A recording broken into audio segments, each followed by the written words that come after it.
Freedom is never more than one generation away from extinction. We didn't pass it on to our children in the bloodstream. The only way they can inherit the freedom we have known is if we fight for it, protect it, defend it, and then hand it to them with the well-taught lessons of how they in their lifetime must do the same. And if you and I don't do this, then you and I may well spend our sunset years telling our children and our children's children what it once was like in America when men were free.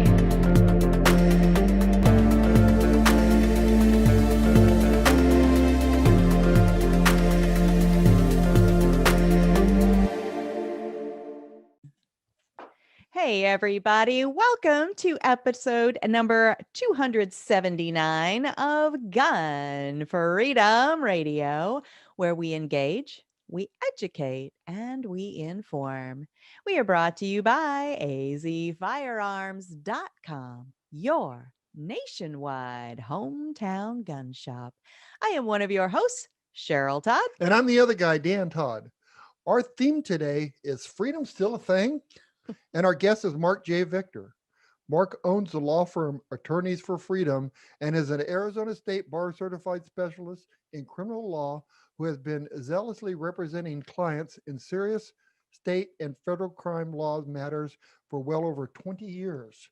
As a longtime freedom activist, Marc Victor is regularly invited to speak to audiences across Arizona on a variety of issues, including ending the drug wars, the right of gun owners, the free market, criminal justice issues, as well as a variety of other criminal law related issues. Welcome back to the show, Marc. It's great to be on again. I love being on the show that you guys have. It's such a pro-freedom, pro-gun type show. And I know that unlike some of the other gun shows, you guys aren't just pro-gun, you're pro-freedom. And it's because you're pro-freedom that causes you to be pro-gun, which is different, right? Because not the whole gun community sort of takes that position. As you know, I speak at almost every Crossroads of the West gun show, and we haven't had one for a while now, and I'm eager to kind of get back at it. But I love talking to the gun crowd because the gun crowd, like every other crowd, isn't just sort of one mind. And some of them are just, I like guns, and guns, everybody should have them, and that's sort of a gun person.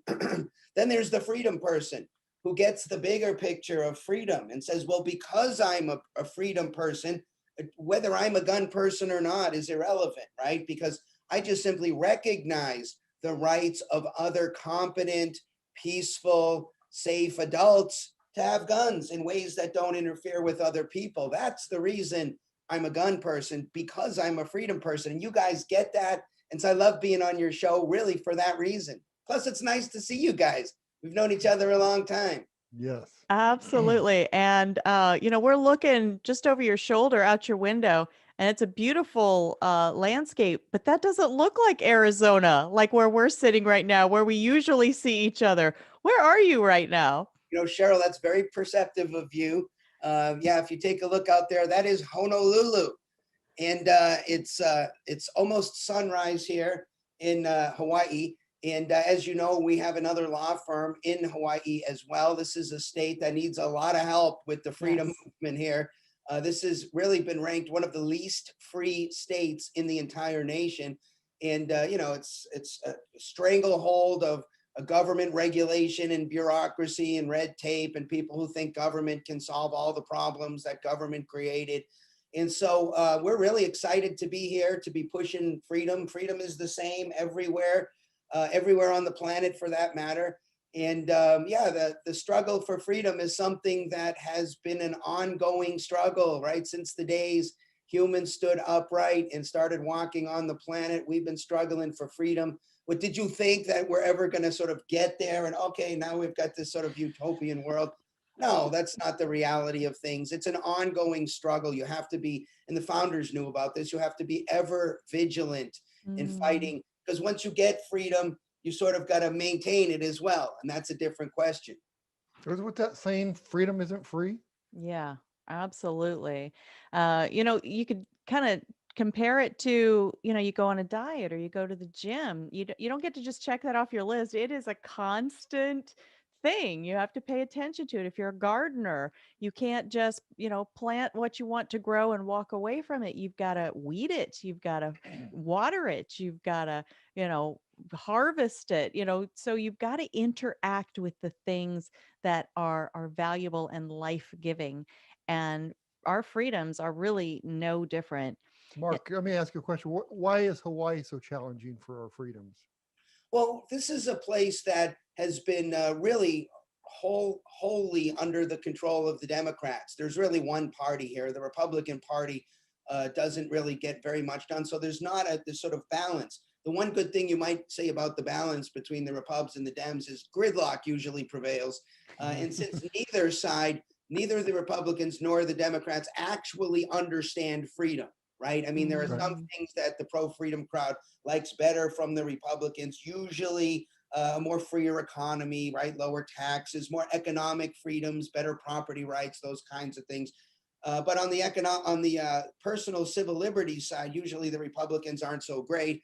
And the Dems used to be a lot better, but frankly aren't so great even on the civil liberties side anymore. So I would say that both parties, everybody's so worked up about, oh my God, Trump or Biden. Yeah, there's some differences between them, but both of them agree that the government has every right to boss you around in any particular area that they choose. It's just a matter of who's voting for what. I prefer to take a real position on freedom, which is, look, it's not the government's role to determine how society ought to look, and then to pass laws to strong arm people to act in ways that we would prefer them to act. The only in my view, proper role of government is to protect our rights, or said another way, to protect what I now call the live and let live principle. You guys know, because I talked about this last time I was on. And this is, I think, something that could make it a little bit easier to fight for freedom, right? Because if we could all emanate from the same principle, if we could sort of agree on a principle, this live and let live idea, which is great because most people already agree with this. How about this? Maybe we may disagree on lots of things, but you do you, and I'll do me. And unless we interfere with each other, or we initiate force or fraud or coercion, or we create big risks of these things, you should be left alone, legally speaking. Morally, on the other hand, okay, this is a different question, right? We might say what you're doing is horribly immoral or unhealthy or wrong or bad, or I discourage it, or I try to talk you out of it. All that's fine. But the law should sort of stay out of moral issues. If we could get there, right? If we could say, okay, look, we disagree on a lot of things about morality because people come to morality from different places, right?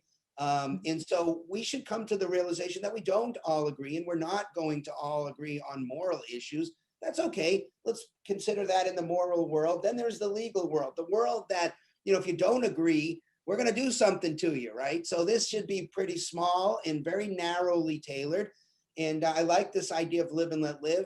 Almost everybody agrees with it. I mean, it's really the heart and soul of what America is about, right? When you say the land of the free, that is to say, let's live and let live. You should live your life however you want. But the other side of the equation is I got to let you live however you want. You don't get to live in ways I think are sort of acceptable. So that's the hard part on freedom. We got to sort of ask people and inspire them to step up, to understand the big picture on freedom. It's not a matter of how they use their freedom. They may decide to do things you don't do, or you don't like, or you don't recommend. You got to support that as long as it's peaceful. If we could get there, then I think the fight for freedom could be a lot easier and more sustainable. And frankly, I think we have to get there. We're running out of time. Smaller and smaller numbers can do greater and greater harm. And there are threats from all over the globe now that can affect us, right? This whole coronavirus thing, as best we can tell right now, didn't start from anything anybody in the United States did. Somebody in China did something, whether it was a wet market or whether it was a lab.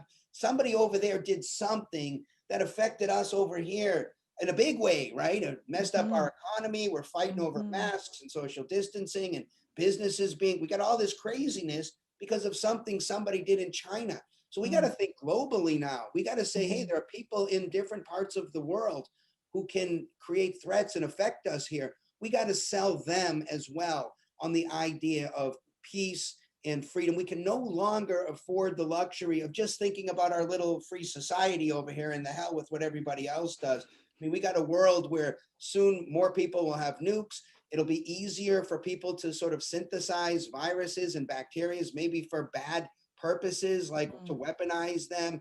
There's artificial intelligence being created right now that could easily affect everybody. And so we got issues that we really need to address. We got to get past all this sort of infighting and bickering over little dinky issues. And what I say is, I think it's time to stop talking to the unreasonable people. I hate to say that. But you get bogged down in talking to people who have unreasonable, crazy views about the world, specifically the ones who say, I know how to live and I want to impose the right way to live on everybody else. That's not America. This isn't freedom. No one person gets to tell other people how to live. I mean, the land of the free is something we got to earn. We got to get comfortable with the idea of being uncomfortable about how other people use their freedoms, right? People might want to take drugs we don't like, or live in ways we don't like, or worship gods or no gods or whatever they want to do. That's their business. We may not like it. They can eat unhealthy foods. They can do immoral things with other competent adults. As long as it's their bodies, property, money, time, it's their business. And we got to get comfortable with that. We can't manipulate by force other people and tell them how to live their lives. And both of the Republicans and the Democrats think it's okay to do that. That's why, everybody's so uptight over, is it Trump who wins or Biden who wins? You know what? The sun comes up the same way. I don't think the planet noticed.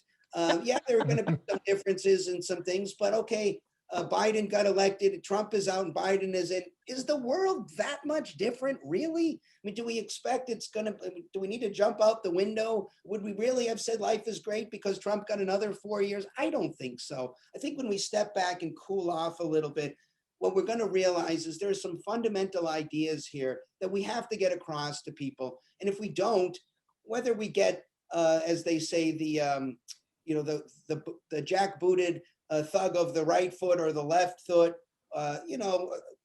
it doesn't really matter that much. We're not really making huge amounts of progress. And I'm a man of action. I want to make big progress. That's why, at our law firm, teamed up with other groups around the world, we're pushing this Live and Let Live movement. And it's the perfect time for a new movement. I'm really excited about it. The Republican Party has mostly melted down. Who knows what, there's a big fight now for what does the Republican Party even stand for? And the same can be said about the Democrat Party, right? Are they the woke crowd and the microaggressions crowd? Or are they more of the old school, traditional liberal side that maybe the ACLU would have lined up with, at least free speech, freedom of religion, protections for people who are charged with crimes? There were certain sort of left issues that were traditional. They were great on free speech. Now they're about deplatforming people that they don't agree with. And so the free speech mantle used to be held and championed by the left, and now they're the ones that are anti-free speech. So that's why both of these parties, they don't really understand the big issues of freedom. So it's time for something new. And I would ask everybody watching or listening to this to just check out liveandletlive.org. If you like what you see there, join the movement, be part of the solution. We got a lot of things going on globally. I got groups in Africa right now of people who are so excited in Kenya and several of the countries over there right now who are very excited about Live and Let Live. And they want to organize conferences and get moving. I have a meeting this week with a group in Singapore. We have a group in Italy, and we're planning other groups all over the place. I have a meeting coming up with a group in Australia. We're trying to do a global peace movement here. It's the perfect right time for that. And, it's sad. There's no peace movement in the world right now. And this is shocking. There's never really been a peace movement based on the right principles, right? Just to wish for peace and say, I wish everybody would be peaceful. Okay, we need a little bit more of a plan than that. And this is why we got to get to freedom first. We got to stop initiating force against each other, right? There's no way for me to be in favor of hitting you over the head and saying, well, we should be trying to achieve peace. And it's just not going to happen. As I'm initiating force, being an aggressor, and then promoting peace, we're never going to get there. And this is why we've never gotten there. We got to take a hard line. Aggression is wrong. Self-defense is a response to aggression. That's different. But initiating force or fraud or coercion, these are wrong. And they're wrong for every individual. And since individuals create governments, then it's wrong for the government too. Because if the individual can't initiate force, They can't give that right to the government. And so the government can't initiate. So there it is. There's the challenge for all the pro-freedom people listening to this show. Do you think, like I do, that we could still have a civilized, orderly, productive society where we increase standards of living without hitting each other over the head, without threatening people, without telling them, you got to spend your money on this or that or the next thing? Could we build a society without anybody violating this non-aggression principle or live and let live principle? I say, yes, we can. And if I'm wrong about that, if we can't, if we actually do have to have laws that initiate force and we sort of sanction initiations of force, we should stop talking about trying to get to peace, because you can't get to peace while you're initiating force against other human beings. Sorry. And again, I want to be clear about this. People sometimes get confused what I'm saying. I'm not anti-self-defense. And I'm also not trying to be Pollyanna-ish about the world. I'm not a utopian. There are going to be people who initiate force. There are bad guys. No matter how we align the law, which is really what we're talking about, there will always be people who want and who are happy to initiate force. Great. They're the initiators. You had every right to defend yourself or to hire an agent to defend you. This is ordinary self-defense principles.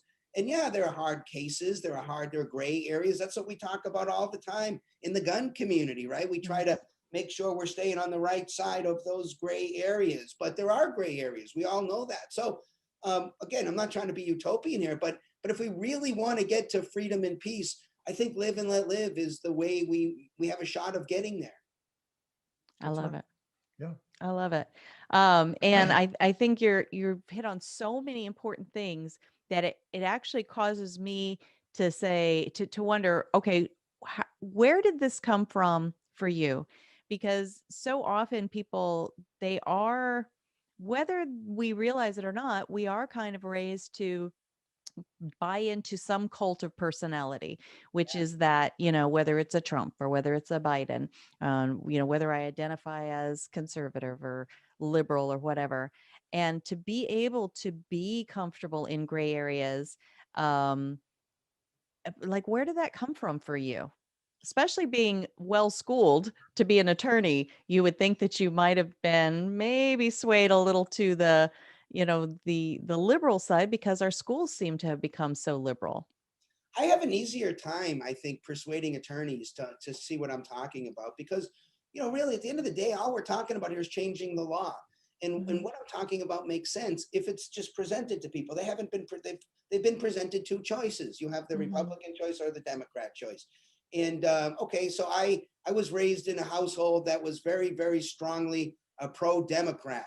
I'm from Boston, and everybody in my family and everybody I knew was a Democrat, which as a little kid by itself caused me to be a Republican. I said, well, I'm a Republican. And You rebel.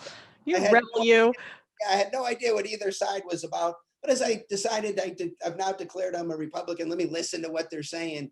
I kind of liked what the Republicans were saying. They talked about individual responsibility and these principles of self-ownership and rugged individualism and all this great stuff that sounded really good to me. And then they went into some other areas like the marijuana war. And I thought, what about what happened to individual responsibility? Now we got a giant social program and you can't do this and this is bad for you. And it never really made sense to me. There was a slate of issues how the Republicans felt and a slate of issues how the Dems felt, and they weren't really necessarily connected.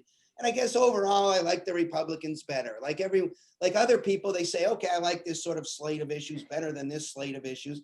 And then I got to law school and I met Butler Schaefer, and he caused a gigantic paradigm shift with me. He took out my brain out of my head and rearranged it and put it back in. And now the light bulb goes off. Once you understand what it is I'm talking about, you then come to the conclusion, hold on, these are all the same issues. They're all exactly the same. If you just pose the question and say, the issue is who should decide what happens with this piece of property, whether it's your body or your money or some other piece of property, who should decide what happens with this piece of property? The owner of the property or somebody else, the majority, the government, the state senate, whoever, somebody else. And if you just say, look, the owner this is the nature of ownership, right? If you own your body, then you get to decide what happens with it. Don't tell me what to do with my body. It's my body. And so Mhm. if you sort of emanate and you think clearly about all of these issues, they all kind of come out the same way, right? You're in charge of your property. When you initiate force, the reason that's the wrong thing to do is because that's doing something with somebody else's body or property without their consent. That's the reason it's wrong. That's why we say murder is wrong and theft is wrong, because you are initiating force. And of course, fraud and coercion are just sort of very much related to that. You're initiating force through trickery or something like that. So these should easily, we should say these are all wrong. It's not a matter, like bringing it back to the gun issue for a moment. It's not a matter of if I personally like guns or don't like guns or have guns or don't have guns. Who cares about my personal views? You're not interested in that. You're interested in, Mark, what do you think the general rules should be for everybody? And if you want to talk about guns, then I would say, let's apply it the same way we apply every other rule. Don't initiate force with your gun, right? So don't and it be an initiator of force. Don't commit an armed robbery, right? That's an initiator of force. Don't commit an aggravated assault. That's how I feel about how you should act with your gun. Don't use your gun to participate in a fraud or to use it for coercion in some way. And don't be a substantial risk. How might you be a substantial risk just because you have a gun? There's some ways I can think of. Let's say, for example, you historically have proven to everybody you're a risk because you have a gun in your hand. You might be somebody we call a convicted violent felon. Every time you have a gun, you start blowing rounds down the street or at other people without any justification. Okay, you can't have a gun anymore. You present as a substantial risk, and I'm perfectly fine. Look, I know people will break the rule. This isn't an argument to get rid of the rule. This just says some people don't, just like murder. Some people still murder other people. We don't say, let's abolish the rule on murder, right? So that's a good rule to me. If you're a violent felon, we should make a rule that says no guns for you. If you're convicted of, say, tax evasion or something else, I don't see the connection to guns. So I don't think Amen. I all felons should just be stripped of a gun. On what basis are you taking the gun away? They don't present a substantial risk to anybody. Leave them alone. And then there's a couple other categories, right? There's a certain variety of mental illness. Okay, well, or say you're not a competent adult, you're a 4-year-old.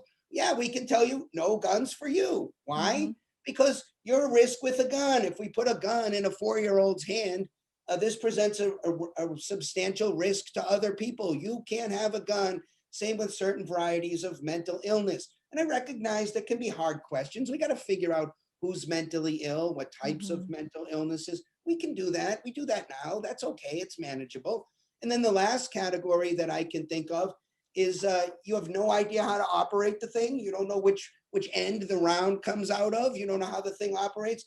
Okay, there might come a point at which we say you can't have a weapon because you create a risk, right? You would like to have the automatic belt-fed 50 caliber machine gun, and you have no idea what a trigger is and what a safety or how these things operate. Then maybe you shouldn't have it until you know how to be safe with it. I don't have any problem with that either. We shouldn't have any games around this trickery where we never say, okay, you're never qualified to have this or something like that. But the NRA has classes about certain weapons, and the NRA could say, look, at this point, this person knows how to safely keep and store and use this weapon such that they're not creating a risk to another person. Great. So if they check that box, what right do I have to complain if another competent adult who has no history of a problem is sort of mentally competent to have the weapon and is technically competent, who knows how to operate the thing safely? What reason would I have to complain? It's not a matter of, do I like that this person has a gun or dislike that they have a gun? It's not that. It's just that as a human being on the planet, I got no basis to complain about another human being who poses no risk to me. So, I just think it's the same way applied to the drug war. We don't do anything special. It's not, do I like marijuana or not like marijuana? Or if you're smoking a joint in your backyard and you're a competent adult, are you initiating force, fraud, or coercion? No. Are you creating a substantial risk? No. Well, you should be left alone. If you get in your car and start driving it down the road, are you initiating force, fraud, or coercion? No. Are you creating a substantial risk? Maybe. Are you on the wrong side of the road? Are you driving like a reckless person? Then that creates a risk. So I would say we should stop you and make a rule against that. It's called reckless driving, right? So these aren't such hard questions. I just applied the same rule, the same way to two issues that might look totally different, right? The prostitution issue, this is the same question. Are you a competent adult? Is there force, fraud, or coercion? Is there another competent adult involved? Who's in charge of that body? Who's in charge of that money? If they want to make a swap, okay, we can say this is immoral and you shouldn't do that. And we encourage you not to do it. But at the end of the day, do I have a right to go hands on and say, sorry, you two can't do this? Or take somebody to jail because how have they violated the live and let live rule? I would say they haven't. They should be left alone. There's no magic here. We need to get away from this idea that we're sending a message by making it legal. We're not, the government's role isn't to send a message to us. We're competent adults. They're our agent. We tell them what to do. They don't send messages to us to tell us how to live. That's what the parents are for. The parents in our country need to step back up and take responsibility for raising their own children and stop pushing this off to the government. They're not in charge of our kids. We are. If you're not prepared to be a parent and you don't want the responsibility, don't make a kid. If you're a parent, take the responsibility. You want to really know what's wrong with our world? That's what's wrong with our world. We need to be better parents. We need to raise our kids. Don't disagree. Yeah. Mark, I've got to sway off this a second because we're running out of time and I really want to bring this out. You're going to be our platinum sponsor at one of our speakers at the rally to celebrate the protect our Second Amendment rights on Saturday, February 20th at the Arizona State Capitol from 10 to 2. Why do you think these kind of gatherings are so important?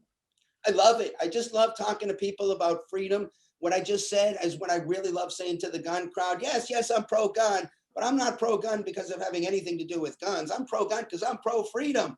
And then try to get them to see the bigger picture about freedom, really huge. I want to tell them all about our Attorneys on Retainer program now, because we got this self-protection program, which is the big thing for gun owners. If you're a gun owner in Arizona and you want to have our team on your side in case you have a problem, this is going to cost you $25 a month. For $25 a month, you pay us. If you get a problem, and I'm simplifying this a little bit, but if you have a problem with guns, say you shoot somebody or you pull it out or you get charged with a disorderly with a firearm, we're going to defend you, and the legal fees for you are going to be zero, even if you go through trial for $25 a month. You're not a member of some club. You're not in some insurance plan. You don't have to pay the benefits back like you do with the USCCA or some of these other programs. With us, you're a client of the firm. So I want to tell people about that program. They can find out about it just by going to our law firm website, attorneysforfreedom.com. And up at the top, it says Attorneys on Retainer, the red button. Super easy. You can sign up right online. $100 to sign up, $25 a month. You got coverage. You're a client of the firm. You get into a problem with your firearm, we got your back. Right, because even an accidental discharge could cause you a lot of legal fees and time in jail, right? People don't realize it's a mandatory prison felony offense in Arizona. An accident, an oops, the gun went off and nobody was hurt, nobody was almost hurt. That's still a mandatory prison felony, and they prosecute every one of those. So keep your mouth shut, give us a call. Hopefully you're a member of the Attorneys on Retainer program. We're going to take care of the thing for you all the way through a jury trial. No legal fees whatsoever. I mean, to not have this just doesn't make sense in Arizona, in my opinion. One other quick question. There's 8 million new gun owners. What do you want to tell them? I want to tell them first, like I tell everybody at the gun show, don't be an idiot with a gun. Don't present the other side, another statistical argument that, look, another idiot with a gun. There's enough idiots with guns already. Be a responsible gun owner, which means don't go looking for ways to pull it out. You might want to read my 5 Things article. It's on our website. It's Attorneys for Freedom. The 5 things every responsible gun owner ought to know. I'm the only one who talks about these things because this is really from my 27 years as a criminal defense attorney, the things that you need to know if you're going to carry a firearm. And it's very conservative, right? You really should think carefully before you pull out your firearm. So there's that. And then there's also what we've been talking about on this show, the greater issues of freedom. To win our rights of competent adults to keep and bear arms, yeah, that's important. but to have tyranny in every other area, it's not the place I want to live in. I think we can gain freedom in all of these areas if we just unite on the underlying live and let live principles. That's all we got to do. A simple argument to just live and let live. And this is what I'm bringing and aiming at the reasonable people, not just of our state or of our country, but of the whole world. We need, and that's the tribe we're all in, right? We're a human tribe, really. And we need to think of each other like that. We're all brothers and sisters, no matter where you were born, no matter what color your skin is, no matter what songs you sing or foods you eat. We need to look at each other differently and stop to, it's not America first. I never liked that. We need to find win-win policies, things that really benefit America, that are good deals for America, that are also good deals for our brothers and sisters in other parts of the world. We can reach these kinds of deals. We need to think more globally. We need to think more inclusive. We need to get past all this stupidity of what color is your skin. We can't get past this stuff until we start getting past it. Let's get past it. I don't care about the color of your skin. I care only about the content of your character. Somebody very important once said that, right? Somebody I admire a lot. So Martin Luther King is, I wish we could spend more time thinking about what Martin Luther King's words were, and also reading his letter from a Birmingham jail, what his points about unjust laws. I normally send that around every year. Just because it's the law doesn't mean it's the right thing. Yes, Right. absolutely. Marc J Victor, thank you so much for taking this time with us today. I am so excited to hear what you're going to share with us at the rally on the Arizona State Capitol lawn on Saturday, February 20th between 10 a.m. and 2 p.m., where you have dove right in. And thank you so much for being the platinum sponsor for that. Yeah, it's great seeing you guys. I look forward to seeing you at the state capitol, and I owe both you guys a big hug. It's good to see you. Absolutely. You too. Bye-bye now. See ya. Bye-bye. Take care, guys. Have a great rest of the day. You Bye-bye. too. That's fantastic. Now, he was really under a time crunch, and that's why we were sort of like rushing him there at the end, that he had a place that he had to go. So normally I would have him, say, how do you find him? How do you follow him? And he did say a couple of times in his, while he was talking, the ways that you can reach out, but the liveandletlive.org and the attorneys for freedom I think that was a com. I will double check that while But you we're can also chatting get the here. link off our website, the Gun Freedom Radio. Absolutely. On the guest page at gunfreedomradio.com, click the guest tab, find Marc J Victor, and then you'll be able to find his website from there. Wow, that was a rapid fire lesson in freedom for sure, and so much to think about. But I've got a lot to think about. Live and let live. Cheryl and I took the family. We went to San Diego, and then we went into LA this weekend. Yes, because we had to go pick up some firearms and some coke. I picked up. You want to clarify that? I picked up a trailer. I had a 24-foot trailer, and I picked up a whole bunch of coke and firearms. What do you mean by you picked up a whole bunch of coke? Oh, Coca-Cola stuff. Yes, memorabilia, advertising stuff. Yes, for our auction house, Pot of Gold auction. Such cool stuff. Wait till you guys see it. Some of the stuff from way back. But that was our little joke all weekend. Right. So anyway, the reason why he said live and let live. And I look at California, and I want to tell you guys, they are hurting. They just reopened it so that you could have restaurants if you dined outside. Now, this is all because of Governor Newsom, right? What's his first name? Gavin Newsom. And it was by his decree that restaurants had to be closed, except for takeout.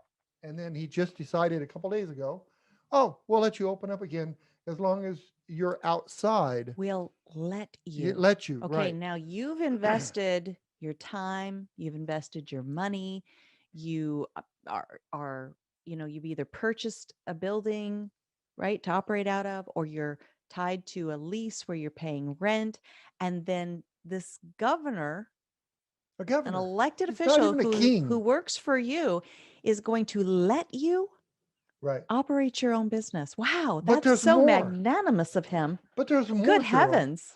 There's more. Yes. But wait, there's more. Yeah. So he says, okay, you can serve outside dining. So they're tents that have 3 and sometimes 4 sides closed in with no air conditioning, no heating, no nothing, and nowhere for, if there is this virus, to go but around. So you're outside, but you're still inside. You're still inside. And we actually ate at a restaurant. But it's okay. And they're going to let you Right. because you're outside, but you're still inside. Right. We were at a And you restaurant. got that whole building. We're at a restaurant a right? couple days ago. Can't go in that one. Hey, Go ahead. we're at a restaurant a couple days ago that you could not see an opening to the outside. No. It was all enclosed, but it was on the roof, enclosed on the roof. So they said it was okay. And now they got this guy in Los Angeles that wants to do the Super Bowl and have TVs outside setting with his, for people while they're eating. So it's like a restaurant Right. bar. In But it's Los Angeles. outside. Okay. And they said no TVs. The health department said they could not have TVs at this outside restaurant. So the health department can now tell you whether or not you can maybe not own the TV, but utilize where you may and may not utilize Your a TV. television. And let me tell you, Does folks. that sound okay to you? You vote. You guys in California, you vote. But let me tell you some good news.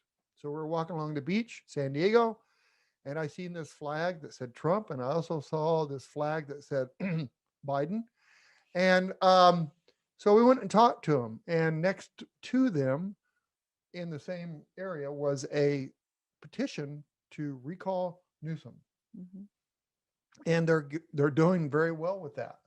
So there are people that realize the mess they're in, and they are trying to do something about it. Mm-hmm. And I'm just praying that they are successful. It's quite a feat. They have to get like 1.4 million votes, and they got 1.3 signatures. But the people are hurting. You think about it. Okay, so they had the restaurant, they closed them, then they let them reopen again, and then they closed them again. And then I'm on a rant here because what about Disneyland, Knott's Berry Farm, Magic Mountain, Legoland, SeaWorld? Well, they let SeaWorld open just 2 days ago because they are a zoo, but you can't ride the rides. Or you can go to a bar where there's all kinds of people outside touching each other. You can't even move, and that's okay. Maybe, who knows? Does he have something to do with the liquor license, or I don't know. But there's, as Mark was saying earlier, live and let live. The reason we can't have why we don't have live and let live is because control and power. Mm-hmm. The people that they are electing in California do not want to live and let live. They want control and power. If you don't believe me, go ask Nancy Pelosi. I'm sure she'll tell you. Mm-hmm. Well, control and power. Yeah, absolutely. I don't think I can really do any better than what you said. I think you really wrapped it up. But it is especially on the heels of what Marc J Victor was talking about. What is the property, whether it's your body, like let's say it's your body right now, and the government says, or the health department or whoever it is says, all right, look, we've detected this virus. Here are the risks. And here is the chances of, you might get it and get really horribly sick. And here's what we'd like you to do. Die. Like you to do. Right. And they can't even say that. Here's what we'd like you to do, or here's what we might recommend for you to do. But they've taken it way, way, way too far, in my estimation, way overboard. They have gotten too far into our individual personal lives, to the point of telling us, what we have to wear. Not just wear, but on our face. Now they're saying what a double more masks. intimate place for the government to enforce a dress code, but on your face, as you are breathing in and out, as you are trying to interact with the world. it's really too much. So tell me what the risks are, and then right, get out of the way, and I will assume those risks. Now, what they've done is the fear mongering. Yeah, but we're going to fill up all the hospitals and we're going to tax those hospital workers' abilities. And, you're going to kill your grandma because you didn't wear a mask. Well, we're not seeing the hospitals overflooded anymore that I'm aware of. And if there are, I'm not hearing from those hospital administrators telling us that there's a problem. What I'm hearing from are people that I personally know who are medical workers who are saying, yeah, we get cases, and some people get better and some people don't, and they die. Well, But that's the same as every day. I want to clarify. There are some hospitals that are full, especially in California, but they have the mask program before that. Mhm. The mask program is not the Thank answer. you. Yes, I should have clarified when I was talking about masks, and then I went Right, to that. That's the thing, is they say the mask is the save. Oh, now it's two masks, right. right? So the point is, I agree with Mark.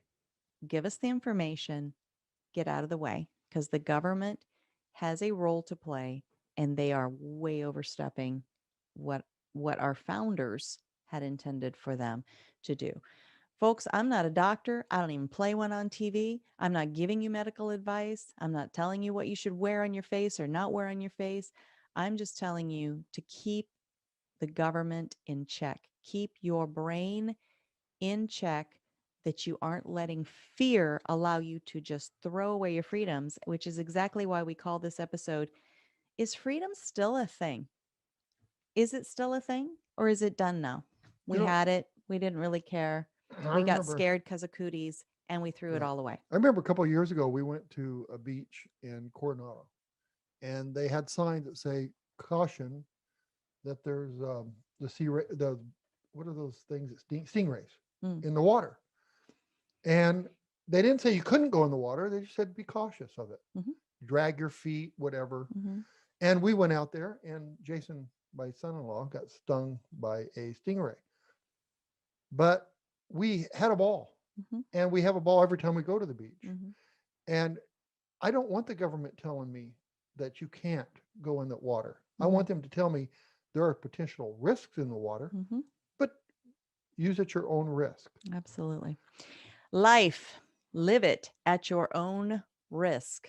And if you're anywhere near California, or even if not near, find a place that you can support the recall for Governor Newsom. I don't normally get involved with this, but I'll tell you, Thought he you were going to say find he a place, a small mom and pops, a small restaurant and struggling, and support them. do that too, Okay. because we went tip crazy this week Yes, we because did. these people that served us had not been working for a long time. Yeah.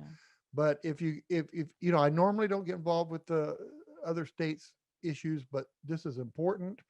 Uh, there's too much control. All right. Well, we have got to wrap up and get out of here. Uh, there's some facts and figures. Everybody's so excited about facts and figures and statistics and stuff these days. And there's a couple of important ones that we used to say every single show, and somehow we just kind of, in this new format where we're one guest show, we've gotten away from it. And I think it's too important Yes. to not talk about every single week. Did you know, have you heard on any of the national news stations that, when they talk about gun violence and, all these need suddenly for new gun laws, like, I mean, really heavy handed draconian gun laws that we should be very aware of, coming from the Biden administration, and then in many, many of the states, including Arizona, we've got some coming up here. So we hear about those things, but do we ever hear about the 2.5 million times, at least 2.5 million times every single year, That's that, 365 days in a year. yeah, I mean, do that math, that a life was saved because there was a responsible gun owner on hand, right? And 200,000 times every year, a woman prevents sexual assault because she was a responsibly armed citizen. These are real lives. These are actual human beings whose lives were positively impacted because there was a responsibly armed citizen nearby. And they were first responders, right? Yeah, Because absolutely. the police can't be there quick enough. Absolutely. They do a great job, but they can't be there quick enough. Right. Amen. All right. So keep those numbers in mind. Keep the fear at bay. Keep the logic in the forefront of your mind. Think about the live and let live principle that Marc J. Victor was talking about. Read your founding documents. It takes all of about an hour, maybe a whole hour and a half to read that big, thick Constitution of the United States, including our Bill of Rights. And, until next time, pray for our nation. Yes. And pray for our leaders. Absolutely. For our leaders, for our representatives, for our elected officials. Right. Holy cow. I mean, if ever we needed that, even the ones you don't like. Why would we say that? I think especially the ones that you don't like. I Because agree they with need you. help. I agree with you. And as you're praying for someone else, maybe your heart is softening towards them. Maybe if they do have a point that you weren't able to see before, now you're able to see it. And, if they are so locked on something that they shouldn't be, maybe their heart will be softened towards Right. And that issue or the people that are on the other side of the issue. And you can also pray for the people that are doing the recall. I can definitely do that. Sure. Pray for everyone. Pray for everyone. And I did forget to thank our awesome listeners. So thank you to our amazing listeners. Thank you to our guests. Thank you for spending the time with us. And until next time, be good to each other. Have a great week and God bless. Bye-bye.